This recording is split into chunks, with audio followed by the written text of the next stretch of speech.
dengan segala kekayaannya dan ucaplah syukur kepada Allah. Haleluya. Salam. Bapak, Mama, Bapak, Saudara yang terkasih dalam Tuhan kita Yesus Kristus, kita akan merenungkan firman Tuhan ini dengan tema kenaikan Yesus mengatasi batasan budaya. Kenaikan Yesus ke surga ini menunjukkan, menandakan bahwa karyanya, penebusannya di dunia sudah selesai, dan itu menjadi pertanda bahwa datangnya Roh Kudus, Roh Penolong. Yang tadi kita baca di dalam Injil Yohanes pasal 16 ayat yang ke-7 itu, saudara-saudara. Lebih daripada itu, kenaikan Yesus ke surga, saudara-saudara, bahwa misi selesai, tetapi misi para rasul itu akan dimulai. Rasul-rasul akan melanjutkan misi pekabaran Injil ke seluruh dunia.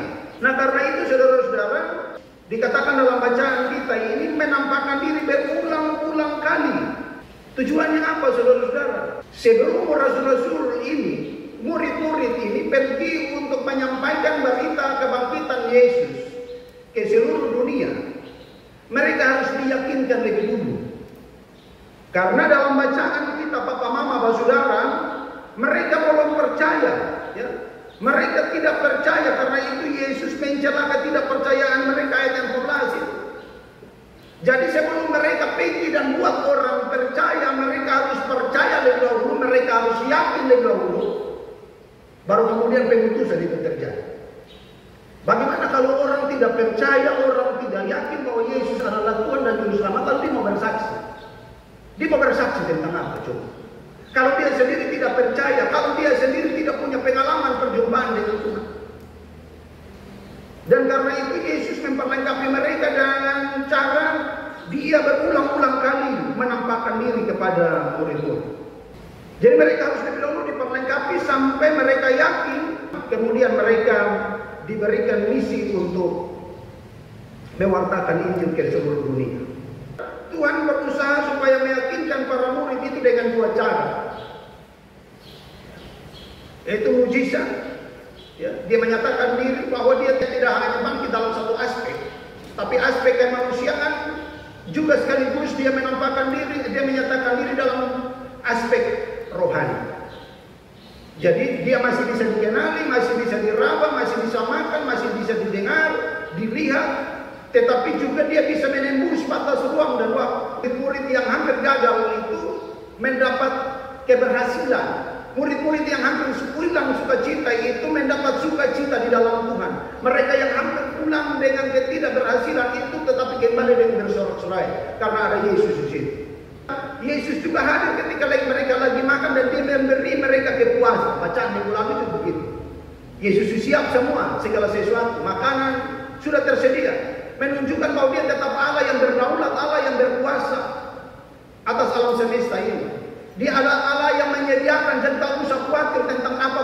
Ketika kita diminta untuk melaksanakan misi Tuhan, Tuhan sudah siapkan segala skenario untuk melindungi, membentengi, dan juga memberkati hidup kita, saudara.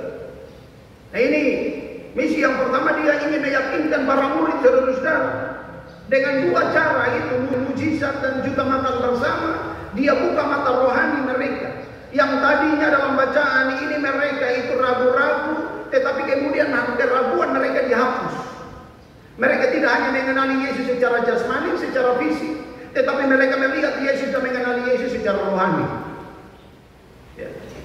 Dan karena itu, dorang sudah siap untuk diutus menjadi penjala manusia, bukan lagi penjala ikan. Untuk memenangkan banyak jiwa, membawa banyak jiwa yang lapar dan haus sudah ada. Datang untuk memperoleh kehidupan kekal di dalam Kristus Yesus Tuhan dan Juru Selamat itu. Yang kedua, tujuannya ialah, saudara-saudara, ketika Yesus panggil murid-murid, dia memberi amanah agung. Nah, ini amanah yang universal, tidak lagi dibatasi oleh batas ruang dan waktu, tetapi ruang lingkupnya ini dunia, saudara-saudara. Dia punya jangkauannya luas, tidak terbatas lagi. Jadi dalam bacaan ini dia bilang, pergilah ke seluruh dunia dan beritakanlah Injil kepada semua makhluk. Jadi berarti bukan hanya manusia, semua makhluk yang namanya makhluk hidup itu harus merasakan dampak. Jadi bukan pikiran begini, bertobatlah pohon karena kerajaan surga. Tetapi dampak dari pekabaran Injil itu harus dirasakan oleh semua makhluk. Ya, tadi di dalam awal bacaan kita, narasi pembukaan ibadah ini, saudara-saudara, ya, di dalam tradisi budaya Sika itu ada ajaran moral, ada 3 hal yang tadi disampaikan tentang Tuhan Telu Nautonen itu. Ya, bagaimana manusia memang berelasi dengan manusia, bagaimana manusia dengan pelestarian alam sekitarnya dan seterusnya, membangun keseimbangan. Jadi pemberitaan Injil itu tidak hanya untuk didengar, tapi juga dirasakan, termasuk oleh semua makhluk. Tetapi juga lebih daripada itu, saudara-saudara, bahwa pemberitaan Injil itu melintasi batas, ya, melintasi batas bangsa, ras, budaya, bahasa. Tidak lagi terkonsentrasi di Yerusalem, tidak lagi terkonsentrasi di Yudea, di Galilea dan seterusnya, tapi mulai melebar keluar. Tidak hanya terbatas pada daerah-daerah tertentu. Menarik kalau kita perhatikan juga, saudara-saudara, Kisah Para Rasul pasal 1 ayat yang ke-8, Yesus bilang, tetapi kamu akan menerima kuasa bila Roh Kudus turun ke atas kamu, dan kamu akan menjadi saksi-saksiku di Yerusalem, di seluruh Yudea dan Samaria sampai ke ujung. Ya, ini bukan misi yang terbatas lagi, tapi misi yang melampaui batas, misi yang universal, menembus batas ruang dan waktu, menembus batasan geografis. Ketika mereka diutus, saudara-saudara, mereka diutus dengan wewenang dan otoritas ilahi. Ya, Tuhan bilang begini, tanda-tanda ini akan menyertai orang-orang yang percaya. Ya.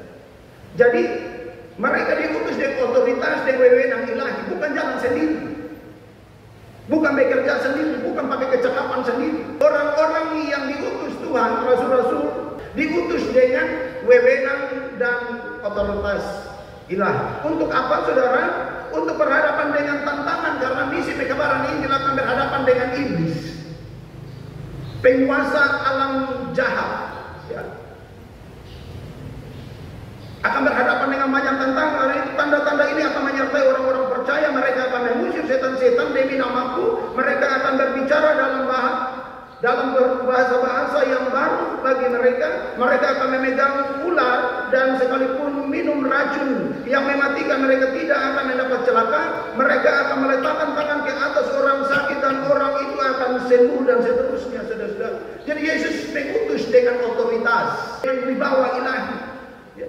Mereka akan mengusir setan-setan demi namaku. Ya. Ini kita entah setan atau setan tak begitu. Digelap-gelap atau 10 malam bagian. Karena itu usir setan, jangan sampai setan yang usir balik, saudara. Dorang akan disertai dengan tanda-tanda bisa berbicara dalam bahasa-bahasa baru. Tapi namanya bahasa, saudara. Bahasa ini bahasa yang dikenali, bukan bahasa yang aneh yang tidak dikenali. Karena setiap bahasa, setiap kata itu punya arti. Bukan satu kata diartikan dalam banyak bentuk, tidak. Karena ini misi bukan misi ngomong dengan alam roh, saudara. Misi berbicara dengan manusia yang pilihan, manusia yang berbudaya, yang berbahasa yang berbeda-beda dalam berbagai bentuk. Jadi mereka dimampukan. Yang semula dorang hanya orang-orang Galilea, tapi ketika peristiwa Pentakosta, dorang berbicara dalam kurang lebih 15 suku bangsa yang ada di peristiwa Pentakosta itu punya bahasa. Dan dong heran, bukankah dorang orang-orang Galilea? Bagaimana mungkin mereka berbicara dalam bahasa kita? Nah, jangan dengar bahasa yang aneh-aneh, itu jangan terlalu percaya. Karena Alkitab tidak pernah ngomong tentang hal-hal yang aneh-aneh seperti itu, saudara. Mungkin saudara yang lain boleh terkesima, tapi orang percaya yang selalu rindu baca firman Tuhan, bertumbuh dari kebenaran firman Tuhan, jangan terkecoh, saudara. Karena iblis itu juga menyerupai malaikat terang. Dia berusaha mengelabui kita untuk menyesatkan saya dan saudara. Ya. Mereka akan memegang ular sekalipun mereka minum racun yang mematikan. Mereka tidak akan mendapat celaka. Jadi ini ada jaminan keselamatan, jaminan pemeliharaan bagi para rasul yang melaksanakan pekabaran ini. Kalau kita baca Matius 28 di bagian terakhir, kalau setiap baca itu bukan bulu badan berdiri, air mata bisa jatuh. Bagi kita semua para pekerja, para pelayan, umat Tuhan yang melayani Tuhan. Bukan hanya di kata-kata tapi dengan hidup. Di situ dia bilang, setelah pengutusan itu terjadi, dan ketahuilah, aku menyertai kamu sampai ke akhir zaman. Penyertaan Tuhan cukup bagi saya dan saudara. Amin, toh? Amin.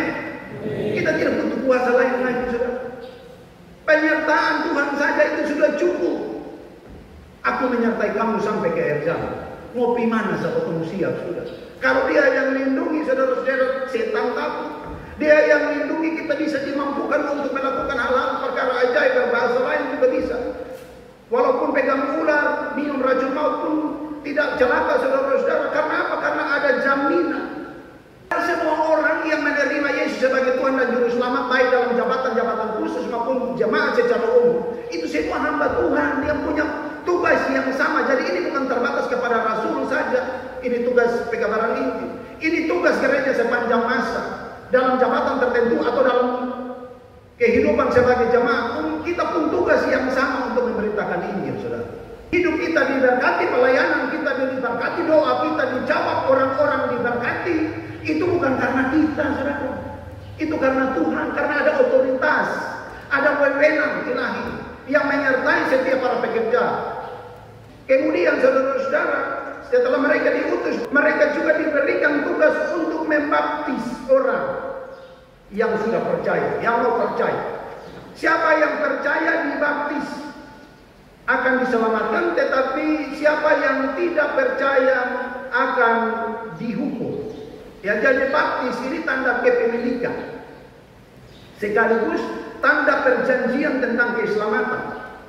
Hari ini gereja-gereja bertengkar kiri kanan itu kalau tidak mengerti esensi dari baptisan itu. Baptisan air tidak menyelamatkan, saudara. Karena Yohanes bilang, aku baptis kamu dengan air, tapi dia yang akan datang lebih berkuasa daripada aku, membuka tali kasutnya pun aku tidak layak. Dia akan membaptis kamu dengan roh dan api. Baptisan air menjadi tanda meterai lahiriah dari iman dan pengakuan orang-orang bahwa Yesus adalah Tuhan dan Juru Selamat. Ya, jadi orang diselamatkan itu ketika orang itu menerima anugerah keselamatan melalui imannya kepada Yesus. Ya. Itu penjahat sebelah kanan sudah dibaptis. Itu hanya karena dia percaya, saudara. Tapi bukan berarti baptisan sangat penting. Karena itu amanah. Itu perintah. Kita bukan Tuhan Yesus yang bilang itu sangat penting. Kok penjahat sebelah kanan saya bisa. Itu otoritasnya, itu wewenangnya, saudara. Nah, saudara-saudara, ketika Yesus naik ke surga ini menandakan bahwa dia memegang pemerintahan kerajaan Allah. Dikatakan bahwa sesudah Tuhan Yesus berbicara demikian kepada mereka, terangkatlah ia ke surga, duduk di sebelah kanan Allah. Jadi dia naik ke surga menandakan bahwa dia memegang pemerintahan kerajaan Allah yang kekal itu, saudara. Ya. Di dalam Matius 28 ayat 18 itu dia bilang begini, kepadaku telah diberikan segala kuasa di surga dan di bumi. Jadi bukan berkuasa di bumi saja, tapi berkuasa di surga.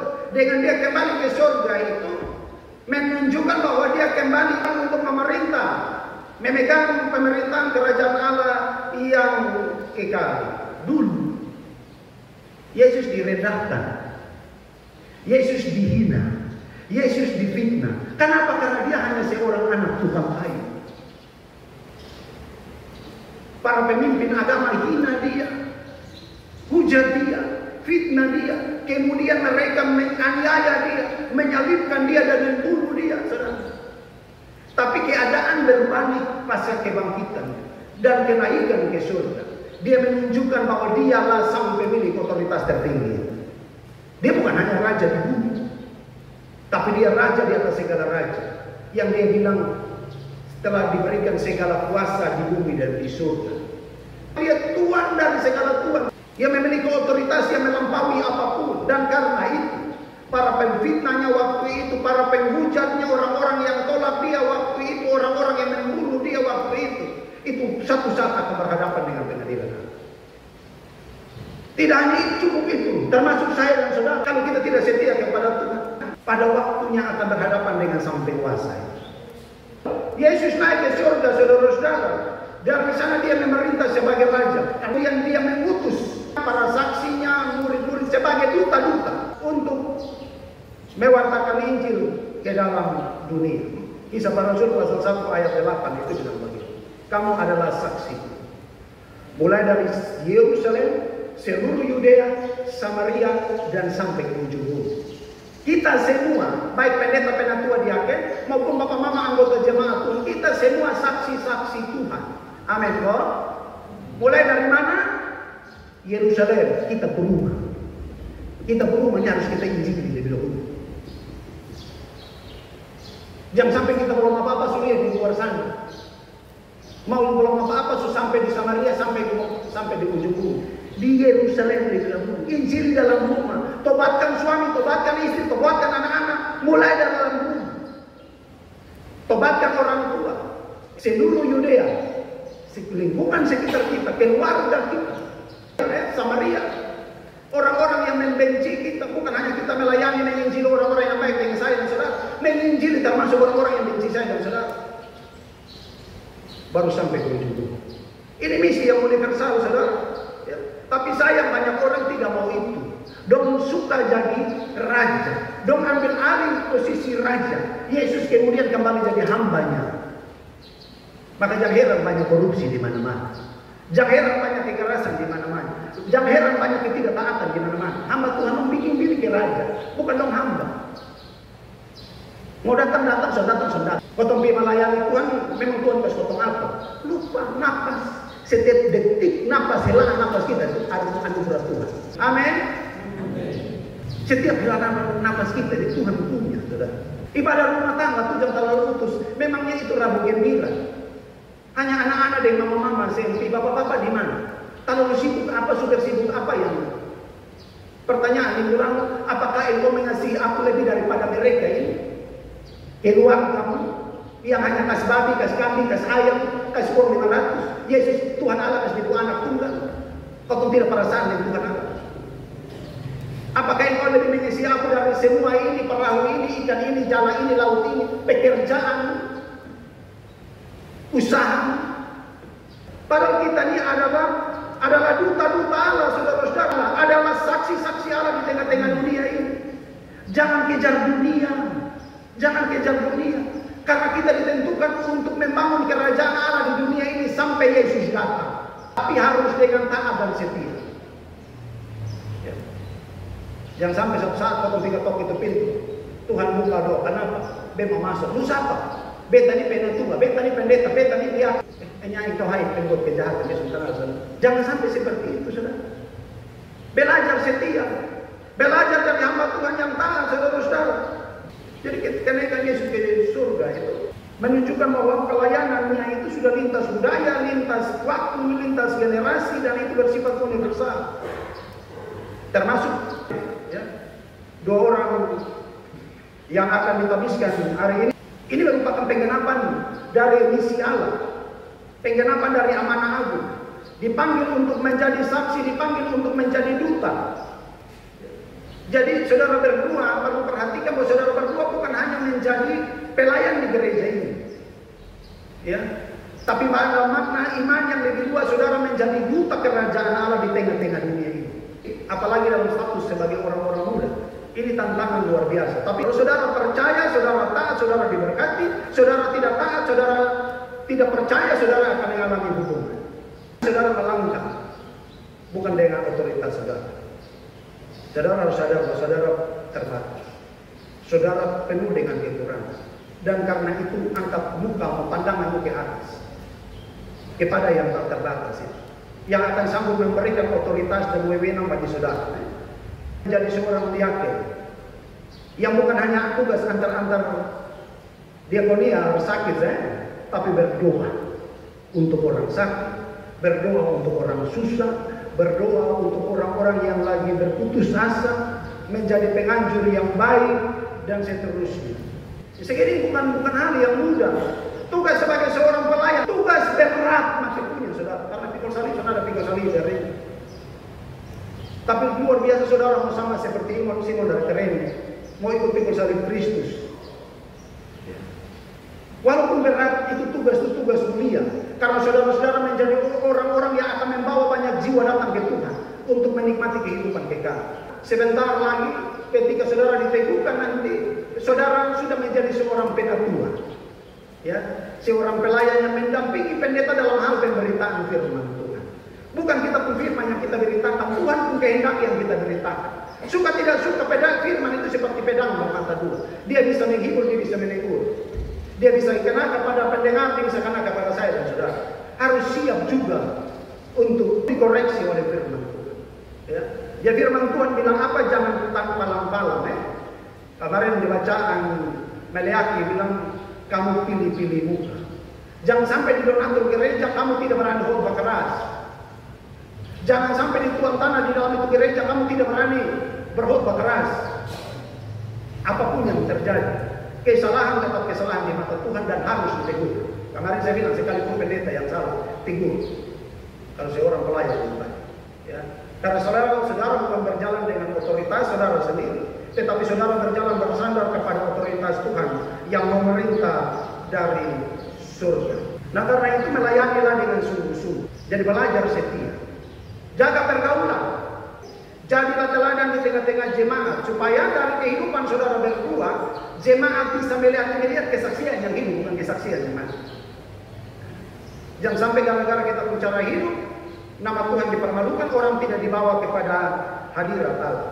Karena itu kenaikan Yesus Kristus mengingatkan bahwa pelayanan hari ini memiliki dasar ilahi. Maka pentabisan ini adalah kelanjutan dari karya Yesus di dunia sampai Ia datang kembali. Tuhan Yesus berkati saya dan saudara dengan firman-Nya. Amin.